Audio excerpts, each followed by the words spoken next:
More or less is a cool way to practice sorting numbers from smallest to largest. The goal of the game is to place 5 balls in the correct order onto the number line at the bottom. Notice the line goes from the smallest number on the left to the largest number on the right. You'll need to keep this in mind when placing and moving balls onto it. The game starts when a ball appears that has dots or a number. Wherever you click on the number line, the ball will go. Decide where on the line you think it belongs and click to place it there. You can move a ball that's on the number line by clicking on it, then dragging it in the direction you want to move it, left or right. Just remember that all of the balls next to it will also move, and you can only move balls if there is an empty spot. After correctly placing 5 balls on the line, your progress meter will move 1 mark. Do this 6 times and you'll beat the game to earn stickers. If you want to challenge yourself and earn bonus stickers, place all 5 balls correctly without having to move any. As you keep winning, each round gets a little trickier. The range of numbers will get bigger and the pieces can even change between objects and numbers. Just stay focused on sorting the balls from smallest to largest.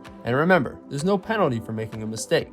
We hope you have fun playing More or Less. If you get stuck or want to find out how many stickers you can earn, click the directions button below the game.